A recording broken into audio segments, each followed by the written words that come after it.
Hello, sinister listeners. Just a quick message before we jump into the stories. I would just like to thank everybody who's listened, clicked, commented, or liked one of my videos. When I first started making narrations, I never would have dreamed that 400 people would have even seen my videos. So the fact that 400 of you lovely people have enjoyed them so much that you've subscribed means the world to me. So thank you to everybody. I hope you've enjoyed The Sinister, as there is plenty more to come. Now, without further ado, let's get in to the Sinister Readings.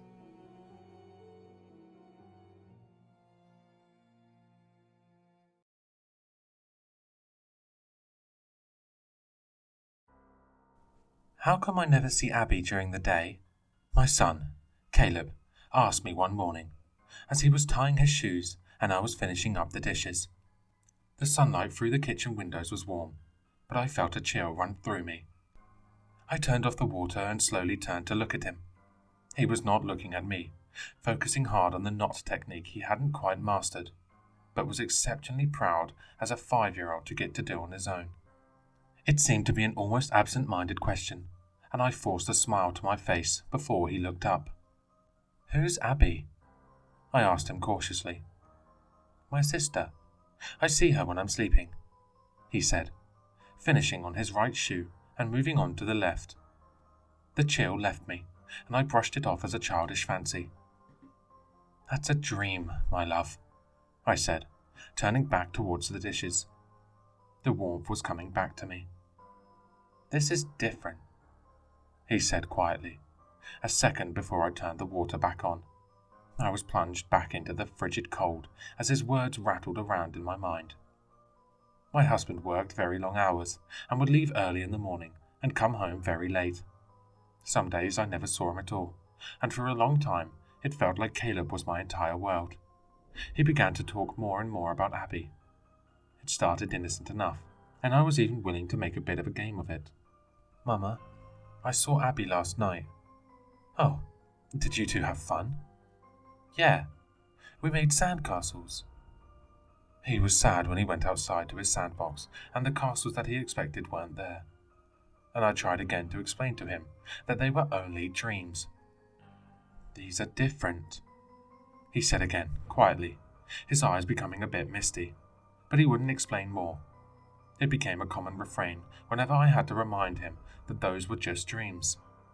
I began to wonder if he meant he was imagining her, but when I tried to clarify, he shook his head defiantly. "It's not imagination or play pretend. It's after I fall asleep, but it's not dreaming. Promise."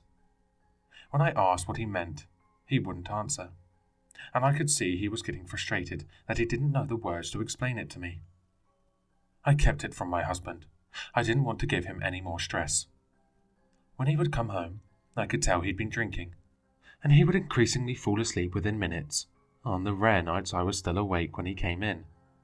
I considered whether or not I should take Caleb to see a child psychologist, but it still seemed harmless enough to me, so I left it alone. Things changed the day Caleb fell off his bike. He knew how to ride without training wheels, and was insistent on trying to learn how to ride without them. I knew he would fall, and so I'd covered him in gear. He had a helmet, of course, but also knee pads, elbow pads, and even wrist guards. He fell quite a few times and laughed them off. But then, on one of his falls, his knee pad got caught on the bicycle and came off. He landed directly on the knee, and skinned it badly. He began sobbing as soon as he saw the blood, and I rushed him inside and began to treat the wound. By the time I had washed it off, he was only sniffing, and though he winced at the hydrogen peroxide, he didn't cry anymore. "You're being such a brave boy, Caleb. You're really a big boy now," I said, trying to lift his spirits, but I couldn't tell if it would work.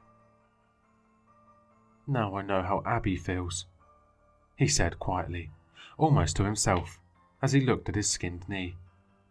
The cold I'd felt that first morning washed over me again. "What?" I asked him, colder and terser than I'd meant, and I saw his eyes widened in fear. "Caleb," I said, trying to soften my tone, but finding myself unable to force a smile. Why did you say that?"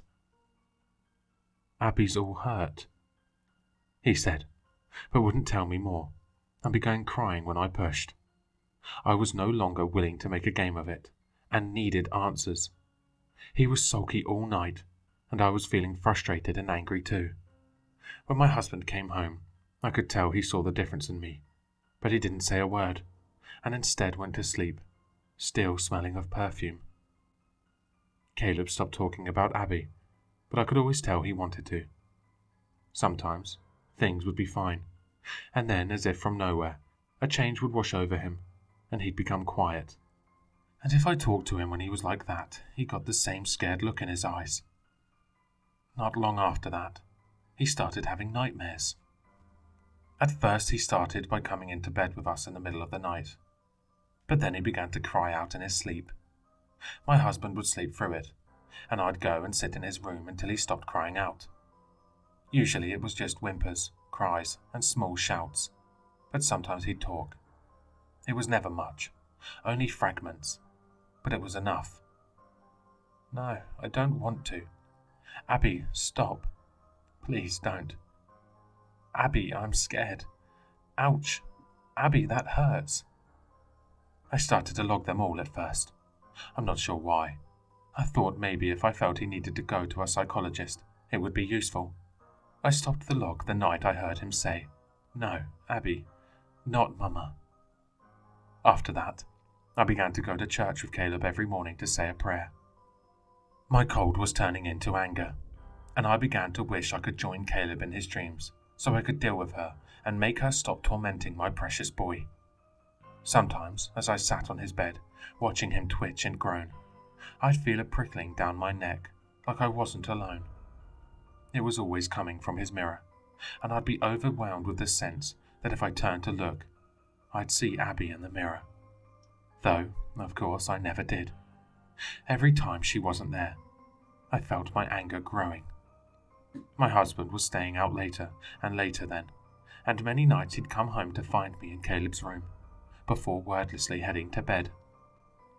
One night, as I sat on Caleb's bed, watching his pained face, the rage inside me building, I felt her there in the room with us, watching me from the mirror like I thought she always did. I turned to look at it, and for the pitch blackness of the dead night, I couldn't see anything reflected, and wondered if she wasn't finally there. "Abigail?" I said quietly but firmly. "God is my witness. If you don't leave my son alone, I will kill you." A sound came into the room, and I nearly jumped, before I realized it was just another of Caleb's murmurings. I can't be sure. The commotion I'd made in fear at the sound had made it hard to hear, but I thought he'd said, "She's just a kid." This went on for some time, until one night I awoke to the distinct sensation of a small hand reaching out and shaking my leg. This was how Caleb would wake me up, and I began to speak before turning on the light. "What's wrong, my love?" I asked, only to be met with silence. When I turned the light on, an empty room greeted me. I looked to my right and saw the alarm clock read 3 a.m. above the empty spot where my husband wasn't. As I pulled off the covers, I saw a faint child's handprint on my leg, and the last remnants of sleep and hope it was just a dream left me as I rushed into Caleb's room, ready for anything. As I opened his door, I thought I saw a flicker of movement in his mirror, but it was gone as quickly as I'd seen it. "Hi, Mama," Caleb said groggily, and I saw he was sitting upright on his bed, his eyes open. I turned on the light and he looked towards me, his eyes adjusting. "Are you all right, my love?" I asked, and he shook his head. "Abby told me that Daddy is okay," he said groggily, and I turned to look at the mirror. There was nothing but our reflections, and for the first time in months, I realized I couldn't feel her in the room with us. I sat down on the bed, next to my beautiful son, and held him close, while I quietly cried and waited for the phone to ring. He'd been driving drunk with his girlfriend when he took a turn too hard and veered off the road. His girlfriend hadn't been wearing her seatbelt and was thrown from the car and died on impact. He survived the initial impact, but had died en route to the hospital. My mother came to watch Caleb as I went to identify the body, and as I looked at the broken body that had so long ago been a man I had loved, we shared our last unspoken conversation. Caleb was fine through the preparations and service, and though he was sad, there was a stoicism in his sadness. He didn't repeat it again, but I could see on his face his sister's words had impacted him, and he was carrying them with him. He stopped crying out at night, and seemed to only be thinking of Abby when thinking of his father. I felt the anger leaving me, and I wondered how much of my anger at Abby had really been anger at my husband. Soon enough, I found myself grateful that Abby had given Caleb what he needed to get through such an awful experience. I decided to sell the house. It was too big for just the two of us, and the payments were too much. Caleb was mostly excited to move to the new house, but also sad to leave the only home he'd ever known. He helped me with packing, but became sad whenever we packed up his toys. In the morning, I'd often find toys we'd packed the night before back on the floor. I only asked him about it once. "Caleb, did you unpack these?" "I thought Abby might want to play with them, but she didn't." I could tell by the misty look in his eyes that he hadn't dreamed of his sister since his father's death. We continued packing and closed on a nice home. And the closer we came to our new lives together, the further and further it went from my mind. My husband's closet was one of the last places I cleaned out. Most of his things I had decided to donate. Caleb wouldn't need his suits for years. And who knew if they'd even be his size when he was grown? With 2 garbage bags, one for donations and one for actual garbage, I began to tackle his mess of a closet.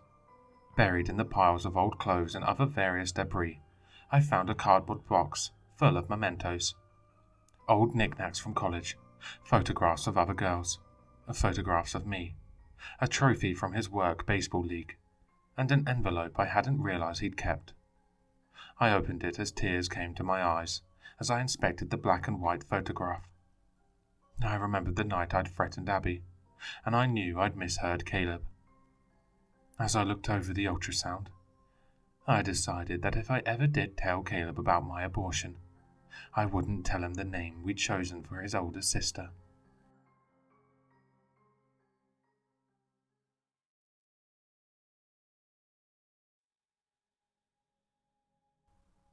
Call me macabre, but I've always been fascinated with hangings. It's not that I want to watch someone die. It's that I enjoy the history surrounding public executions. Every hanging site has its own tale to tell, and there are hundreds to explore across North America, many of which are open to the public. There's this indiscernible thrill that comes with standing in an old building, knowing that, not so long ago, people were climbing over one another to watch criminals die, and cheering as it happened. So, really, if anyone's macabre, it's them, not me. The experience I'm sharing today is my favorite. I don't want to be cheesy and say it chills me to this day, but it is the hanging site I visited that's left the biggest impression on me. You know that high you get from reading a good horror story? That usually fades with time. But what I experienced there is as potent now as it was then. Let me tell you about the Noose of the Hanged Men. And yes, that's men. Plural. About a year ago, I was in Nova Scotia on business when I learned of a little hanging site down in a small port town about an hour and a half away from Halifax. Given my aforementioned interest in the subject, I decided to use my day off to visit. I had to go through a few hoops, but after speaking with the tourism office, I was put in touch with someone from the town's historical society who agreed to give me a tour. That's how I wound up, late one cloudy afternoon, standing at the edge of a seemingly abandoned property, with Ainsley Murray as my own personal tour guide. A couple dozen keys jangled on Ainsley's keychain as she searched for one to unlock the front gate. The gate was tall and wide, with ornate curlicues ending in pointed spades, reminding me of a cemetery. Beyond it was an unkempt lawn with yellowed grass reaching up about knee-height, an overgrown stone path, and the main attraction, a partially collapsed brick building with a central watchtower. I was excited. Ainsley tried another key, but it wouldn't even go all the way in. "Tell me we're not going to need all those keys." Ainsley laughed, deepening the creases of her crow's feet. "Oh, heavens no, dear." She tried her 10th, or was it her 11th, key. "These are all for different buildings. I just like to keep everything on the same chain. Otherwise, I always forget one." "Oh." "Don't worry. I've only ever gotten locked in twice, and my assistant, Muriel, got us out within a day or so, both times." There was hardly a need to resort to cannibalism. She grinned sheepishly. I snorted and replied, "Ainsley, I like you already." "Thanks, love, but keep your lustful thoughts to yourself. I've been happily married for 39 years. She winked and then tried the next key. "Ah, I think this is the one." The lock clicked and the gate screeched open. Flakes of paint peeled off at the slightest touch and exposed a rusted underbelly. For a property supposedly maintained by a historical society, it sure didn't look like anyone had given it any kind of attention in ages. "Watch your step, dear. The ground's a little uneven," Ainsley warned. I was starting to feel it. That dread and excitement you get when you're watching a movie and you know a jump scare's about to happen. There was something in the air, in the way the wind blew through the brush and the crows cawed. Like a storm of adrenaline was brewing. Ainsley motioned to the other end of the property. "Let's start in the courtyard around back, while the weather's still good. Then I'll take you inside and show you the cells." I replied, "Sounds good." Ainsley led the way through the grass, not seeming to mind the fact that we couldn't see our feet. I guess it's easy to be brave in tall grass when you know there are no venomous snakes in the Canadian Maritimes. Something I wish she'd told me then, so I wouldn't have been quite as wary. "So, what do you know about this place?" I asked. She glanced back at me and smiled. "This prison was built in the late 1860s and was originally charged with holding prisoners in transit for public execution in Halifax. In 1875, Warden Murray— no, dear, no relation to me. There are a lot of Murrays around these parts— claimed he'd been given permission to perform executions." "What do you mean, claimed?" She tapped a finger to her bottom lip. "He alleged he'd received the go-ahead after a fire in Halifax, but there's no historical evidence to corroborate that. Now, it could be that those records were destroyed over the years, perhaps during the Halifax explosion, but as far as we can summarize, there were no reports of a fire that year, nor of such a permission being granted." We circled around the collapsed part of the building. The interior walls were still standing, but their facade had crumbled like a sandcastle. Erosion due to flooding, Ainsley revealed later. They'd reinforced the rest of the structure, but had never bothered rebuilding, as the destruction had occurred during that pocket of time after the prison had been decommissioned, but before it had been deemed a local historical site. "So Warden Murray began performing executions here, at the prison?" Ainsley nodded. "That's right, just around here." We turned the corner to the courtyard.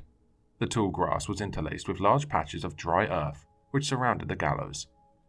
Years of salt air and rainwater had eaten away at the lumber like an old plywood shed, but it still stood. There was the base with stairs leading up to it, 2 large poles on either side, and a splintered beam stretching across. The rope was missing, but it had left a groove in the wood from the weight of multiple executions. Something was off. The door was missing.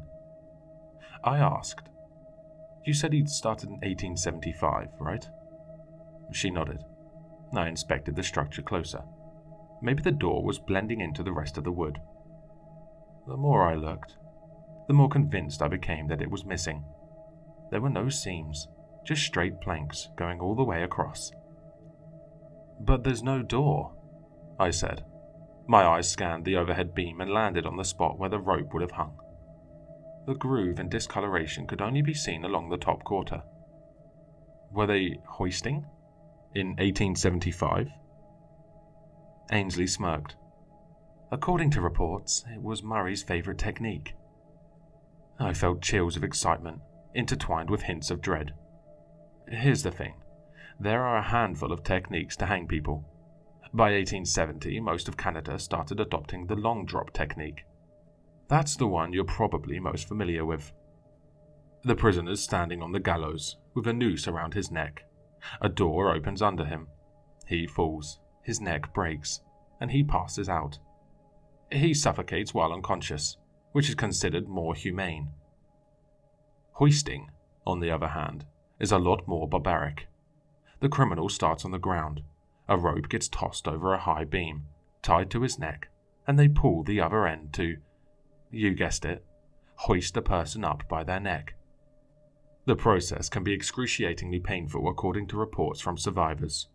Yes, you can survive this, and it can last upwards of 10, sometimes even 15 minutes if the person struggles in the right way.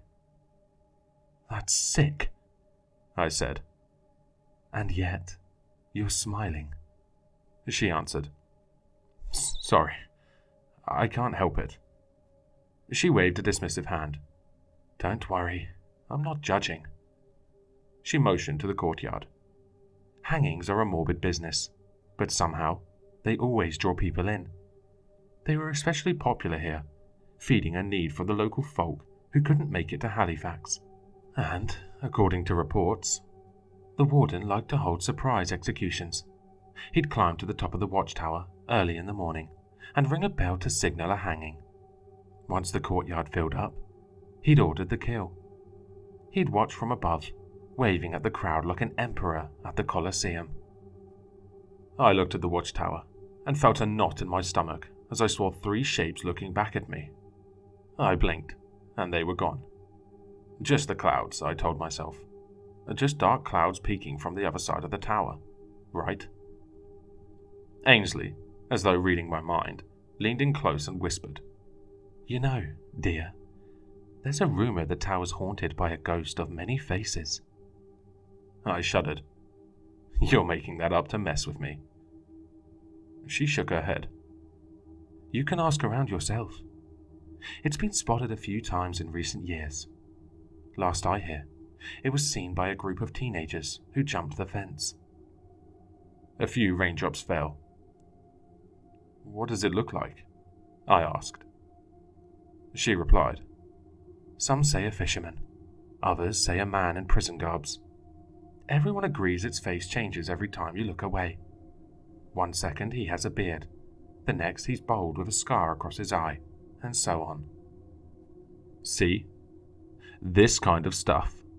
This is why I visit these sites. Does he attack? I asked. She shrugged. Some say those who see it are doomed to hang themselves. Others say it's all a myth. She raised her hands palm up towards the sky. It's starting to rain. Let's head inside, shall we? I nodded. Gaslights were still mounted to the walls, but they'd run dry ages ago. Thankfully, Ainsley and I had the foresight to bring flashlights with us. We visited the cells with their low ceilings, tight walls, old chamber pots, and beds made out of dry straw. Then the chapel. Just a room with a cross. And finally, the offices. She shared more history about the region and the prison, but I won't bore you with the details, as they're not relevant to this story. I think you'll find this room quite interesting, Ainsley said, as she stopped at the door to the watchtower. So far, the rooms had all been interesting, so I was eager to see why she felt that one was special.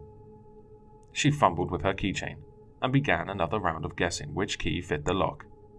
It didn't take too long this time. The lock clicked, she opened the door, and I immediately felt this odd, suffocating feeling, like I'd just inhaled a cloud of volcanic ash.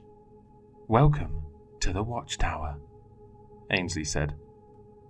There's nothing brave about stepping into a dark room in the middle of a century-old prison. Logically, there's no real danger. It's only scary if you trick yourself into believing it is. But really, an old building is just an old building. Even though I knew this, and even though I'd walked into many old buildings before without issue, I found myself hesitating. My feet were cement blocks, and the threshold was a force field pushing me back. I had no idea where the apprehension was coming from, only that it was overwhelming and palpable. "Oh, dear. Worn out already?" Ainsley teased playfully. "We can go back if you'd like." I shook the nervousness from my body, like a dog drying himself. "No, sorry. Lost in thought," I lied. I stepped inside and felt a wave of vertigo as I looked up. The watchtower was only about 3 stories high, but the spiral staircase leading up and the way the room narrowed closer to the top made it feel like it stretched as high as a lighthouse. It took me a moment for the lightheadedness to clear, and for me to notice the object dangling halfway up. A noose. A very large noose. Squinting, I circled around, trying to figure out if it was a trick of angles, or if it really was that large. The more I looked, the less it seemed like an optical illusion. "Why?" The words caught in my throat. "Why is that so big?" Ainsley inhaled deeply, as though to scream. But what came out wasn't a scream. It was a story. "That, love, is the noose of the hanged men. You see, the key for this tower was actually lost for the longest time. It was only once the Historical Society began looking into the prison that it was discovered in the ruined West Wing, in the warden's office. It's since been moved, but there was a chest here." She pointed to a spot at the foot of the wall. The bricks there were brighter than the ones surrounding it. "In it, we found the warden's journals. He was," she narrowed her eyes, "a very sadistic man." I circled around the room again, trying to look at the noose from every angle. There was something captivating about it, like a tire swing of death. Ainsley continued. "He was obsessed with figuring out how many people he could hang with a single noose." I blinked. "You mean before having to replace the rope?" She shook her head. "No, not the amount of hangings he could perform. The amount of people that could hang at the same time." This statement took my breath away. Hanging more than one person from a single noose at once? Could it even be done? She motioned to her neck. "He started big. 10 people. He wrapped the noose around their throats and hoisted. It took 5 guards to lift the weight, but the cord snapped before they could see what would happen. He tried again with 9 people, and this time the cord held. Unfortunately, with 9 shoulders pushing the heads apart, there were gaps. It was impossible to make the noose tight enough to hold all heads in. People slipped through the cracks, making room for more people to slip through, until they all did." I tried to imagine what it felt like to stand in a semicircle with 9 other people, and I swear I could feel the rope around my neck. I wondered how it felt to be lifted, certain you and everyone else was about to die, only to slip to freedom. Would it be relief, or would it be horrific? "So he started at 10, then 9, and went down from there?" She nodded. "He tried 8, same problem, then 7, and then 6. His experiments caused some damage. The fewer people being hanged, the longer it took for someone to slip free. It all got worse when his subjects dwindled to 5. "Why's that?" "Well, by 5 he was able to pull all prisoners high into the air before any of them were able to slip out. If you didn't die hanged, you died from the fall," she explained. So 5 was the lucky number. It was weird. I felt like we were being watched. I kept looking up at the top of the watchtower, expecting to see someone staring back down at me. No, dear. He wanted people to die from the noose, not the fall. He got stuck on 5 for a while. He was sure it was a question of tying the noose the right way. He was determined to make it work. But he only had a limited amount of prisoners to play with. I winced. What did he do when he ran out? She took a seat on the staircase and glanced up at the noose. The room, despite being exposed to fresh air from above, felt stale and suffocating. Ainsley said, Warden Murray began collecting people he didn't think would be missed.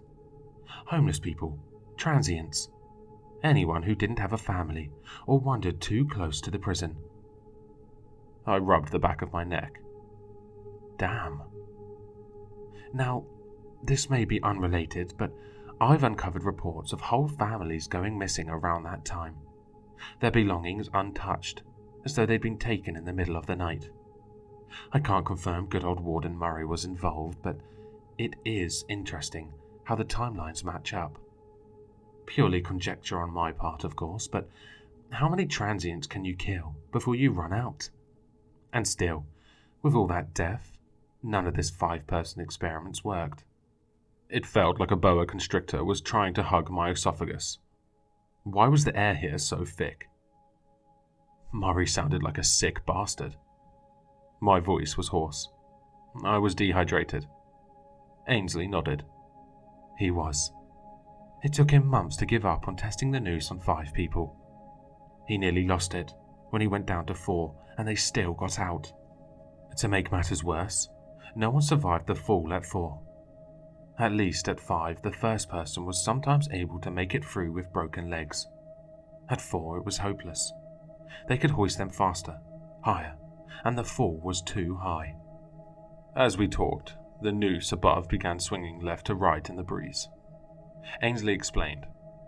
He tried everything, tightening the rope, speeding up the process, turning heads in every which direction he could try, facing in, facing out, facing the side out, everything. The swinging changed directions. It went forward and back. She sighed, but it never worked. The prisoners would struggle. They'd twist free and splat on the ground. It was alternating now, left to right, forward and back, swinging incessantly. He was a stubborn man. He started binding people by the waist, but it just took one person to slip out of the noose, and then splat, all 4 together. Fear spread through my body in a sudden splash, as though I'd been dropped into a tub of ice water. The noose. The goddamn noose. The rhythm of its swings stopped being so regular. It went right, forward, right, back, left, forward, right, as though being pulled in every direction. I rubbed my neck. I tried to inhale, but there was a weight on my chest. Are you starting to have trouble breathing? Ainsley asked. I gasped. Yeah, how did you know?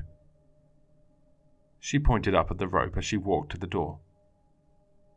They say men can't stay in this room more than a couple minutes, because there's nowhere in this watchtower the noose can't reach.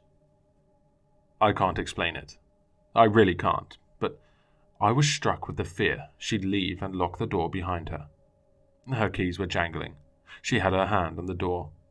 In my mind's eye, I could see her closing it, but as much as I wanted to run for the exit, I felt this invisible bond wrapped around my throat, holding me in place. Come on, let's get you out of here, she said gently. Her soft voice and kind smile loosened the unseen noose, and I was able to jog out of the room, panting for air. She escorted me out, hand on my shoulder. I said nothing until we were outside in the cold rain. The number, I stuttered. What was the number? She held her palms to the sky and closed her eyes, inhaling deeply, as though the rain were her lover. The number of people you can hang in a single noose. She looked back at me, her smile never losing its warmth. 3, she said. With 3 heads, there's not enough wiggle room to escape. We left the property and said our goodbyes back in town. I couldn't get it out of my mind. The swinging noose, the vivid mental images of people hanging together. the sensation of something wrapped around my throat. Once I was alone, I undid my scarf and checked my neck. I expected to find rope burn or a bruise or something on my skin. But nada. On my way back to Halifax, I glanced back at the watchtower. I swear, even through the sheets of rain and dimming daylight, I could see 3 silhouettes staring down at me. I still visit hanging sites. That's probably never going to change. The only thing that changed is every time I see a noose that's even slightly looser than the norm, I remember that little prison in Nova Scotia, and I feel a shot of adrenaline, and just the slightest tightening in my throat.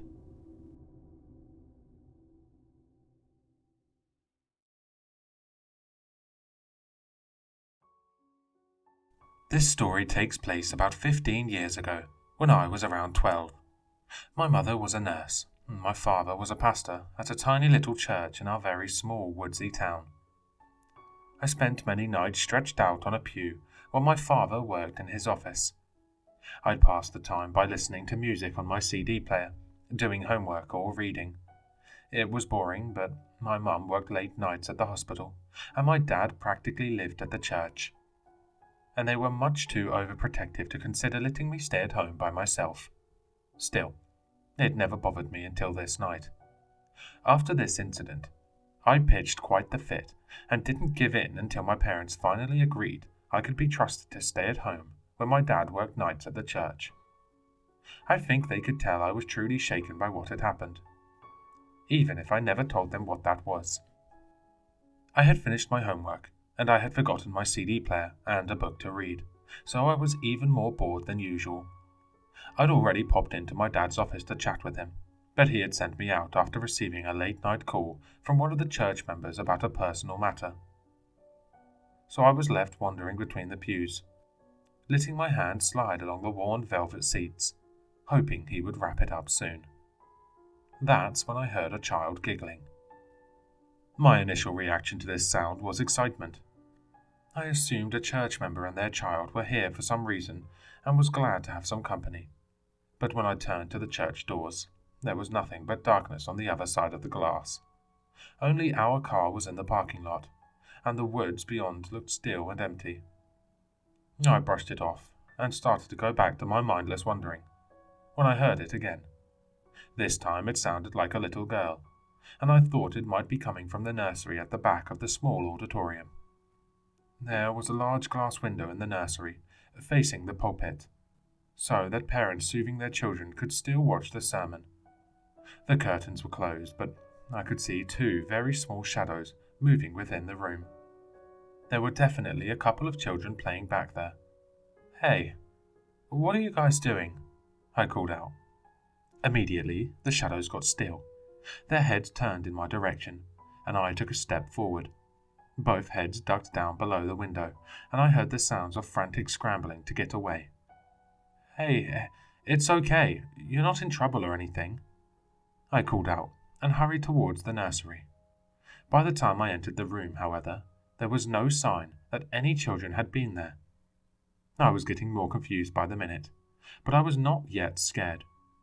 These kids had obviously gotten into church somehow and were afraid of getting into trouble. So they were hiding. I planned to go back to my dad's office and let him handle it, when I heard another giggle. This time, it was coming from the stairwell that led down to the basement. I hurried out of the nursery, towards the stairs, and froze at the top. There was definitely a child standing at the bottom of the stairwell.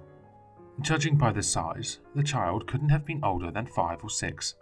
It was much too dark to see any facial features, but even at that distance, I could smell them.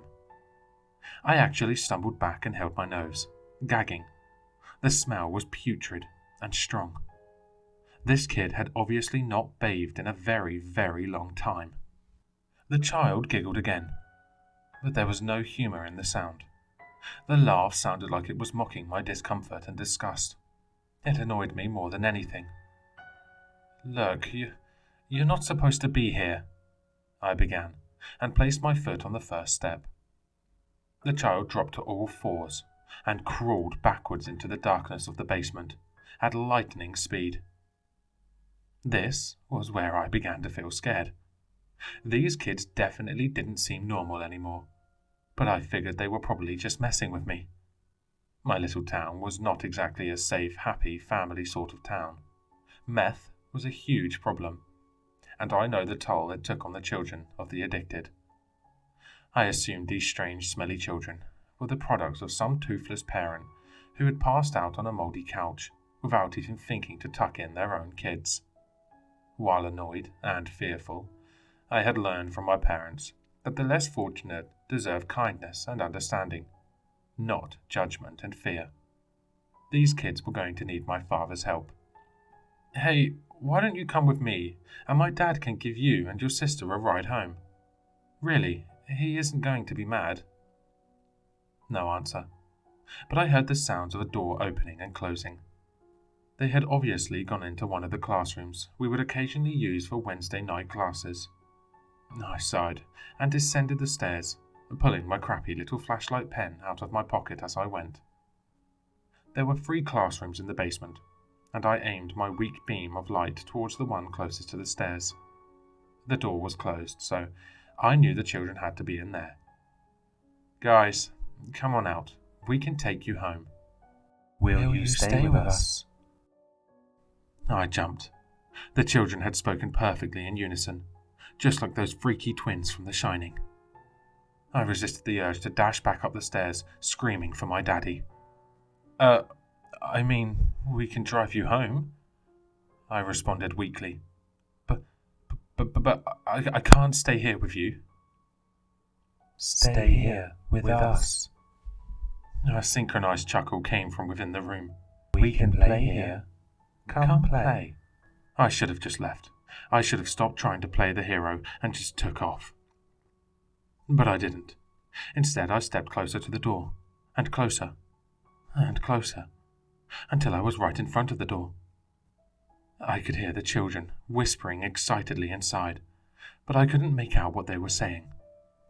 I reached for the doorknob. The children continued to chitter on the other side of the door. I gripped the cool metal. The whispers became frenzied. I turned the doorknob. I heard a triumphant "Yes!" hissed from mere feet away. I opened the door. Nobody was inside. I shone my flashlight all around the room, under the tables, beneath the cabinets, by the window. Nobody was there. All was silent. I let out a breath of relief, and heard an avalanche of giggles from above me.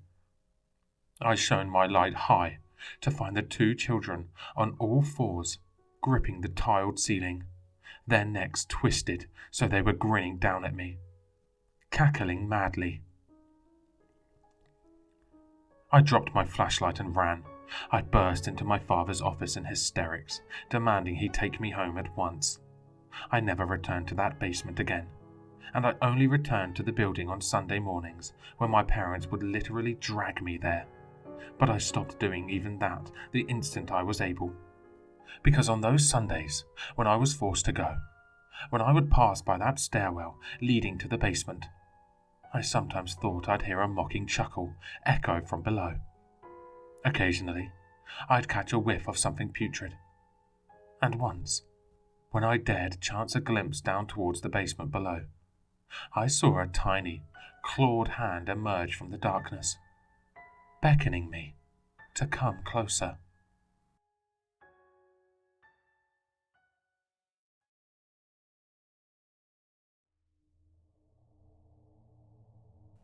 I met Dave 2011 on a generic MMORPG back in 2011. I was entering high school as a freshman around that time. Surrounded by a haunting rumor, seniors would allegedly shove new kids into a locker to establish a hierarchy of some sort. I morphed into a reluctant, shy kid who avoided all cliques that the school had to offer. When the 3 p.m. bell rang, I would hurry back home and enter the virtual world that meant so much to me. I started out by playing popular games, but soon realized I would become a number in a massive player base. I was scared to death, attempting to interact with classmates in school, but I still yearned for some meaningful relationships. In these AAA games, I noticed players usually had their own parties and clans of people they met in school or work. It merely mirrored the real world. To be frank, being that player 123434 wasn't really appealing to me either. That's when I began playing an indie RPG game called Cultscape, an obvious clone of the major hit, but it didn't really matter. I was player number 58 instead. I interacted with all kinds of players there. Some were ultra-competitive, competing for that rank 1 place. A big fish in a small pond. They obviously didn't pay attention to my hellos and what's-ups. Others were more genuine. They recognized me as a newbie and taught me the best places to farm and trade. They greeted me every time I logged on and made me feel like this was the world I could belong in. Dave 2011 was one of them. Dave, for short. He became my online friend, instantly when we what's-upped. We spent many hours grinding our characters. His was much stronger at first. I didn't really know how much about him I liked, but I could share my insensitive dark jokes with him, and we would always crackle with laughter. He was around my age too, and I found it liberating how much I could relate to his gaming lifestyle. We naturally began expanding to other games too. For the next 4 years of my life, he was my only friend. Cliché, I know, and the only person besides my parents who I could really talk to. The funny thing is, I didn't know much about him at all. He told me he lived in some major city in the States, and I quote, "My life is too boring and shit to talk about." I wasn't really bothered by it. In fact, it made me relate to him even more, and I instead focused more on ranking up my characters. After high school, I enrolled in some college and decided to get my shit together. I told Dave I got into some academic probation and could not game much anymore. I gave him my email and told him we should keep in touch. He replied with a quick K, and that was it. Total silence from then on. Roughly a year ago, I received an email from Dave. It was sent to my work email. I was now working as some analyst after graduation. I didn't notice it at first because it was filtered as spam. Opening it, I was punched by deja vu. Title: Dave 2011. Message: Cultscape OG boys. Please be okay. I will save you soon. Once again. Totally bizarre, yet oddly recognizable. It was a habit of Dave to message something similar every time my swordsman's character was in danger. I felt goosebumps down my neck. I was living a not-so-bad life. I was working in some suburban town. The last thing I felt was some powerful danger looming over me. Maybe this was his way of saying hello.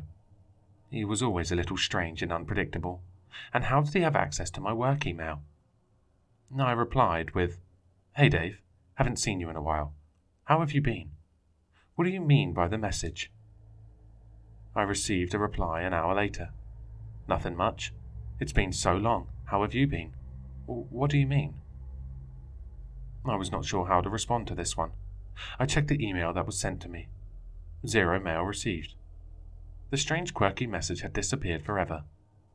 I stared at the monitor in total consternation. Something just seemed so off. It could be a simple bug, a harmless prank, but it was so out of character too. I emailed a message that seemed most appropriate in this situation. "Hey, it's been great. I think you might have been hacked. I received a strange email from you." Quick response: "I don't know what you're talking about. Hey, hop onto Cultscape sometimes. I drop by from time to time." And that was it. I somehow became the only person in the world aware of having ever received such a weird email. I shook my head and went back to my spreadsheets. A couple of months had passed. I had long forgotten about the message. Work deadlines and relationship issues, my start to adulthood had transformed into a real horror. I was going through my personal email the other day when I received a message. Click. Dave 2011 is not Dave 2011. Dave 2011 is not. Dave is not Dave. Save you. What the hell? I was pretty stressed out with everything going on and exploded. I found myself spamming a message at him. "Hey, I think of you as a good friend, but come on, this shit is getting ridiculous. Stop sending messages like this is some creepypasta. If you spam me again, I am going to have to block your account. I don't want to do it. I did not receive a reply until the weekend. Hey, sorry for the late reply. I've been really busy with work. Maybe my account really has been hacked. I don't know what you are talking about. If you receive a weird email again, contact Google and let them know. Thanks. Normally people would just dismiss it at this point, but my hands were shaking, trembling. The first message was definitely written by Dave. It was a direct reference to our gaming days. He had saved me on the first day at the server, slaying a wolf when I didn't even know how to swing my sword. If this was an elaborate prank to spook me, why the wait? What was he trying to achieve with this? I began looking up Dave 2011 online, Twitter, Facebook, virtually any social media and forums I could find. Finding Dave 2011 was easy. Finding the correct one was not.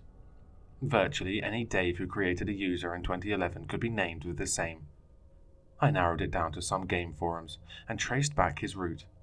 I know that this was not a chivalry act, but what the hell? I was getting gaslighted, and Dave was polluting a part of my young adulthood. Finally, I came to what I believed to be the correct Dave 2011. Age-matched, same voice, an office worker, not specified, in Los Angeles. I lived half an hour away in Long Beach. I said, what the hell? I found the full address. I felt crappy having found this out online. I took my iced coffee tumbler and headed out. I know that this was such a weird thing to do, going to an online user's house uninvited, but at the time, I justified it by telling myself that I was trying to defend myself, be the attacker, be the creepy one. Maybe then this prank, or some sick joke, will stop. I parked at a small park nearby and walked to a small townhouse situated in a cul-de-sac. It seemed a little old. The roof was discoloured and a streak of paint, or bird poop, ran down its window. But overall, it seemed like a typical house in a typical neighbourhood. I knocked. My heart was pounding like the first time I went on a roller coaster. This whole event seemed so wrong. Was I going through a quarter-life crisis? Doing something so unordinary and seemingly illegal just so I could get an adrenaline rush? Too late now. The door swung open, and I found myself facing Dave 2011. Is that you, Steve? How? It's great to see you. Well, come on in. I was flabbergasted by the extreme friendliness. I forgot what I was going to say and walked in, feeling a little embarrassed having not brought a gift. Stupid. I was there to confront him. We sat down next to a coffee table. He brought me a delightful matcha tea, and we began to talk. He obviously started the conversation by asking how I found his address. I told him, truthfully. I wasn't trying to be a creep after all. I told him about the messages I received. I remembered to screenshot the last one as proof, and the stress I felt. He nodded apologetically, but reconveyed to me that he really had no idea about the emails. He said he would contact some customer service to see if I was getting hacked. I felt sudden relief. The selfish truth was that this could have all been an excuse to meet my friend, who defined my high school days. He barely talked in-game, and we both focused on fulfilling our role-playing duties, me as a swordsman, and him as a tanker. I yearned to know who he was as a person, because I felt like that would solidify our relationship, or my past even further. It never really happened when I was a teenager, but maybe I still wanted to revisit this curiosity. I admitted to him that I should have let him know beforehand. I told him that I was really sorry for not trusting him and overreacting. It really was an overreaction after all.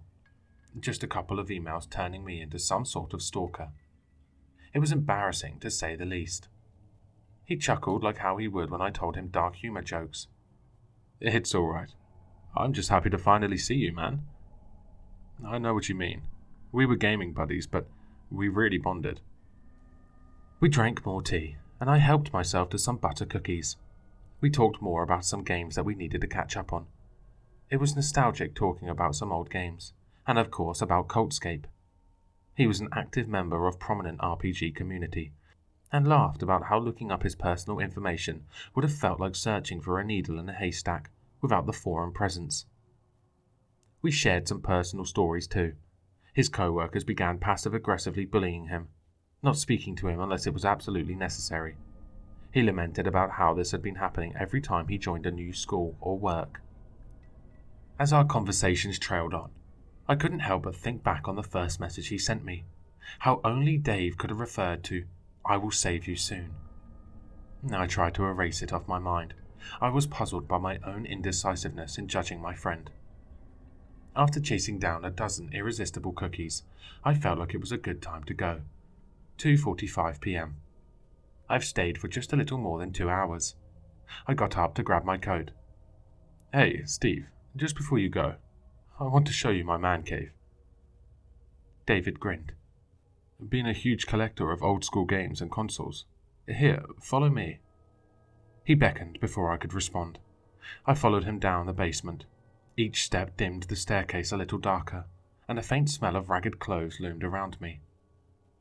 The moment they got to the bottom, Dave turned right and unlocked a wooden door. "Probably worth over 100K in here. They can rob me, but can't rob these." He smiled and swung the door open. Instantly, beams of LED lights blinded my sight. I opened my eyes again and saw colourful displays of monitors and countless sets of gaming rigs. "Jeez," I stammered. Just the right reaction. "Here, I'll show you my old Coldscape account." He connected a mechanical keyboard into one of the rigs and clicked on the shortcut icon. Beam. The login page was fired up, and a second later, Dave 2011 appeared on the dashboard. "Cool. Look at these items I got." Dave sounded like his high school self again, unaware of his new identity as a corporate worker. 2:55 p.m. Remember the town of Clock and Rise? The boss battle sure was unpleasant. 2:58 p.m. All that time we looted the Ancient One? Oh, what a day. Dave continued to take control of the keyboard, clicking on the left and right arrows instinctively. 3 p.m. Dave suddenly smashed the keys. Bam! Bam! More specifically, he pressed on the keys really hard, like in a manic state. Yet he was pressing all the right keys at the right time. His character continued to slay the dragons and the goblins. I really didn't know how to react to this. "Dave, you good, man?" He turned around and I almost screamed. His eyes were wide, unnaturally so. His mouth stretched into a psychopathic smile. A grin that would make Joker a superhero. "Steve? Steve?" Dave whispered as he rose from his seat. "You see my character? He is strong. He is scary. Look. All these dragons, slain one after the other. Look. The blood is gushing out. That one is terrified right there. It almost got you that one day. That day. See? Look at my armor." He used his index finger to spam on the I key. The inventory menu kept flashing black and white. The key cracked under pressure. Tat, tat, tat. The mechanical screws and springs seemed to scream in agony. "See? See?" He grabbed on my shoulder. His fingers grasped hard as if he was hanging onto them mid-air. I pushed him, hard. Dave landed on a pile of the old gaming rigs, his face disappearing amidst the monitors. I panted. "Fuck is wrong with you?" I turned around and began running up the stairs. You know those times as a child? You're alone in the dark basement, and as the darkness clouds around you, you scramble up the last stairs and refuse to look back. Because you know there is a terrifying entity chasing after you. I felt the déjà vu. A childish feeling, albeit much, much more ghastly. This time, however, I looked back out of natural instinct. Dave's face was right behind me. He maintained that haunting smile, the pale skin so bright amidst the blackness. He was holding a mace. "I will save you. I will fucking save you." He swung the mace and landed on my nape. I groaned and collapsed, tumbling back into the basement. My vision was distorted, and all I could see were clouds of red and green, possibly from the monitors close by. A hand gripped onto my t-shirt collar, and I found myself sliding across the barren floor. my legs feeling numb and cold. A door closed before me. A tornado of questions circled in my mind, but my muscles relaxed. I drifted into sleep. I opened my eyes to a cry. I looked up and saw that I was in an empty room. A bottle of water was placed at one corner, along with some toilet paper. A fluorescent light bulb was half working, just bright enough so that I could tell objects apart. There seemed to be scribbles on the grey, concrete walls. I. A counter? My heart sank when I saw that all four sides were completely filled with such lines. I grasped my phone in my pocket, but found only a dust ball. As my eyes got used to the darkness, I noticed that one wall had more than scribbles. On the top, I saw some kind of portrait. A face. I screamed in pure terror. Dave was looking at me through a translucent window. He grinned, the mouth stretching close to his ears. He began tapping onto the wall. Steve, 2011, 2011. Steve. Cult, Dave whispered. The sudden laugh turned into my goosebumps.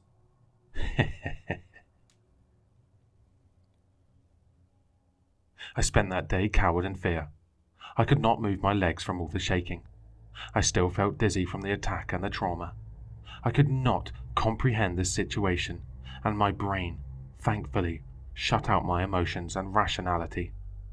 I drank a little bit of water and stared blankly into the wall. The worst was when Dave showed up. In a random interval, he would stare at me through the window and just smile. He stopped whispering or laughing. He continued to stare at me, and sometimes I thought I was hallucinating his appearance. But no, he was there. I cried. I pleaded for mercy. No reaction. I threatened him. I told him the police were coming, that I told my friends where I was going beforehand. He merely stared at me, smiling. The smile. The goddamn smile. I don't know how many days had passed. I had finished the bottle and could only manage to lie down and breathe. I stopped groaning. I stopped looking up. I knew death was imminent. The darkness felt even darker, and I wondered if the Grim Reaper was entering my vicinity. I made what I thought would be my last decision. Dave, I know you're out there. Just come in and kill me, please. That's the least you can do for me. I waited.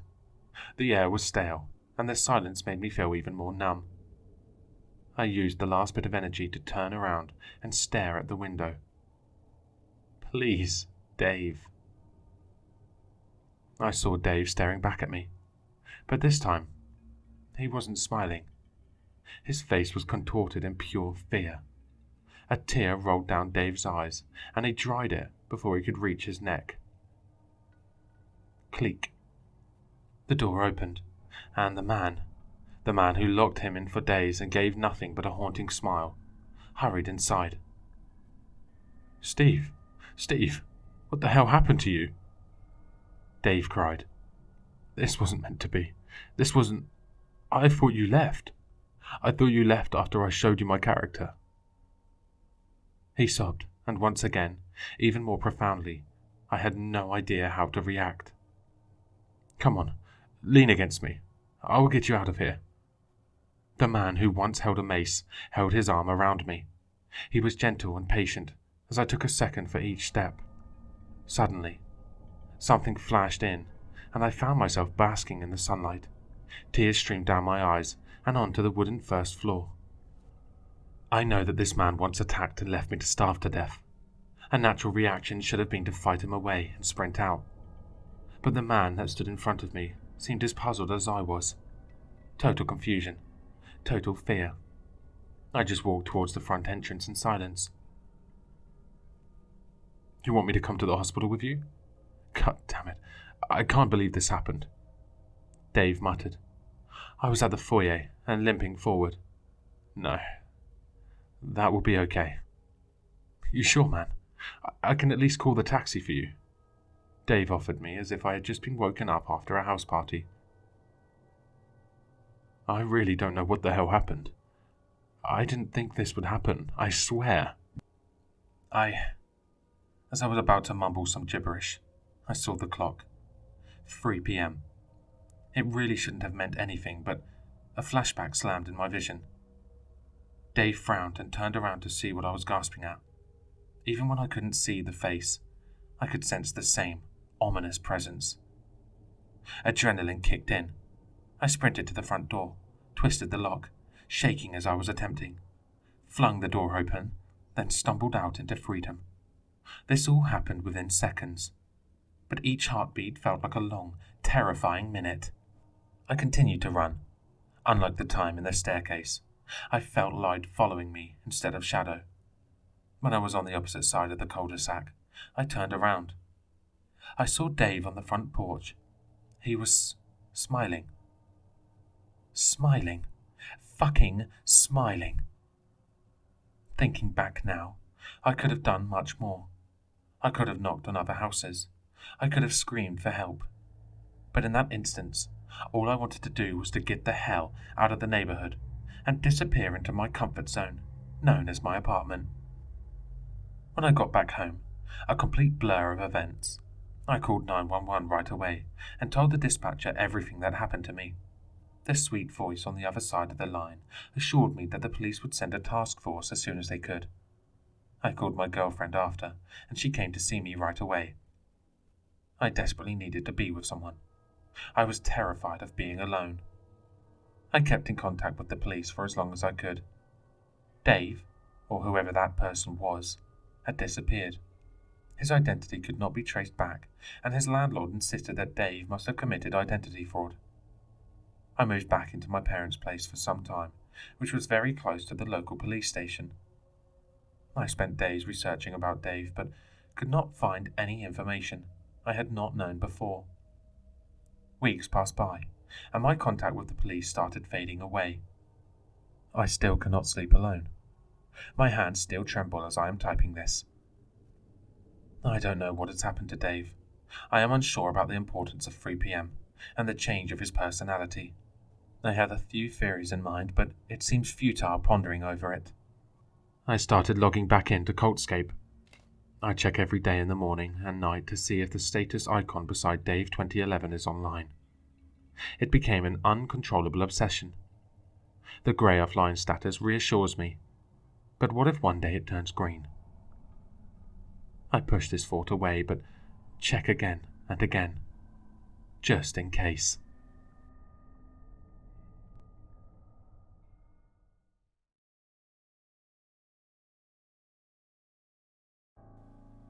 What do you hope it's going to be? Grace asked me as we stooped on the hill, pulling up late dandelions. I don't know. Something easy, I guess. As long as I get to live long, I wouldn't even mind if it was an accident, I said. I placed a fistful of dandelions in the pouch of my skirt and hugged it into my belly. I hadn't put much thought into how I wanted to die, even though I would finally find out tomorrow, my 13th birthday. It felt like a rite of passage, like getting your first period, exciting and dreadful. I envied everyone older than me, like my sister, Amelia, who found out about 2 years ago and wore the little charm bag around her neck as proof. She had never told me what it was, nor had any of my family, but there must be something powerful about knowing. Ever since, she had carried herself different, like a real woman. Grace's birthday wasn't for another 6 months, and I knew she'd be looking to me to answer her questions. I heard the quota hasn't been met for accidents this generation, she said, or different cancers or heart attacks. I wouldn't mind a heart attack, I said, as long as I was old. Do you know who the council is for yours? She asked me. Nah, no one knows who the council is ahead of time. I know it will be the elders, but then there will be another 3 people from town who make the decision. What if it's someone you know? She asked. That'd be a good thing, I said, ripping the lush yellow flowers out of the ground. Hopefully they'll give me something easy. Unless they didn't like me, that is. If I was on your council, I'd just kill you myself, she laughed. I stood up and shoved her spitefully. She dropped the edge of her skirt and let the dandelion leaves tumble to the ground. "Lacey!" she shouted. I laughed. She rifled through the wreckage of blossoms. "Here," she said, handing me the fluffy grey remains of one of the dandelions. "Blow on it and wish for what you want." I forced all the air out, propelling the little iridescent tufts into the air. "I wish it's something good," I said. I ran up to the house in my muddy bare feet, leaving a trail of yellow dandelion petals behind me. My mother stopped me before I came in. She looked down at my feet but didn't say anything. Since it was coming up to my birthday, she wasn't scolding me as much. "Sort out whatever leaves you've got and feed them to the chickens," she said, "and clean your feet off before you come in." I sat on the ground, pulling the leaves off the finger-like roots. My mind couldn't help but wonder. Grace had brought up a lot of things about my birthday that I hadn't thought about. How did the council decide what I was going to get? Would I really want to die in an accident? Wouldn't it be painful? What if I knew someone on the council? What if they hated me and gave me something terrible? That night I didn't sleep, which was expected. My mother and father let me stay up with them in their room. I sat next to Mama in the bed, looking at the black charm bag she wore around her neck in the firelight. "You never told me what you got," I said to her, quietly. "It's not something that needs to be spoken about," she said. "It's not good to know about how your mother will die." My father sat in a chair in the corner, poking the fire. "You never told me how you were going to die neither," I said to him, more forcefully. "It doesn't matter," he said, still looking at the fire, which illuminated the long, vertical wrinkles next to his mouth. "All that it matters is that it's no time soon, and that I'll always be here for you." I sighed, unsatisfied, and pulled up the blanket. "How does the council choose?" I asked. "They make it as fair as possible," Mama said.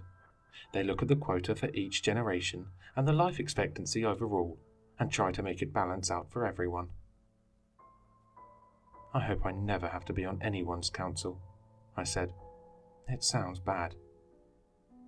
"You probably will be one day," Papa said from the corner of the room. I eventually fell into a fitful sleep in front of the fire. I woke up every few hours, fretting about what the morning would bring. By the time dawn came, my insides felt electric with worry, like I had swallowed lightning bugs. "You should have a good feeling about this," Mama said, as she brushed and braided my hair. "You're about to be a big girl now, a real lady." Papa came into the kitchen and put on his jacket and hat. "You're leaving?" I asked him. "Aren't you going to be there for my birthday?" I asked. He shushed me. "I'll be here when you get back. We can't go in with you anyways." Papa left, and Mama dressed me in a long, red dress and walked with me to the barn on the edge of town, where it would take place. She didn't speak. "Please come in with me," I begged her, as we approached the barn. "It's not going to turn out good if you don't come in with me."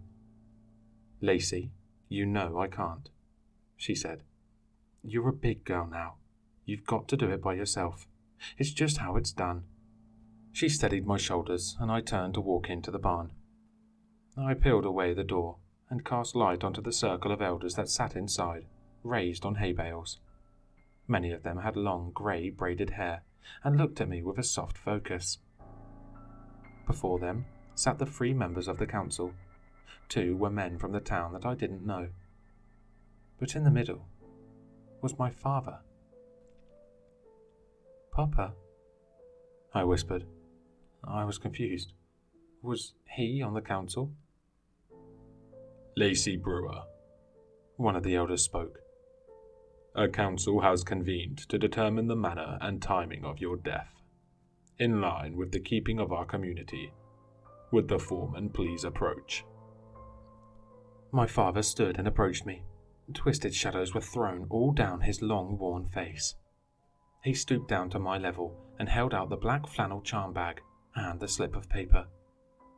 I'm so sorry, Lacey, he said. You may read the decision, one of the elders said to me. I carefully unfurled the slip of paper, looking at each of the inked letters. Cause: breast cancer. Age: 19. I stifled my tears, letting out little hiccups in the back of my throat instead. Does this mean I can't have my own family and all? I asked the elders. My voice was barely a whisper. That's not for us to say, baby, one of them said, pitying me. We only control the deaths. I nodded. I curled the paper up and put it in the black charm bag. And then I tied it around my neck.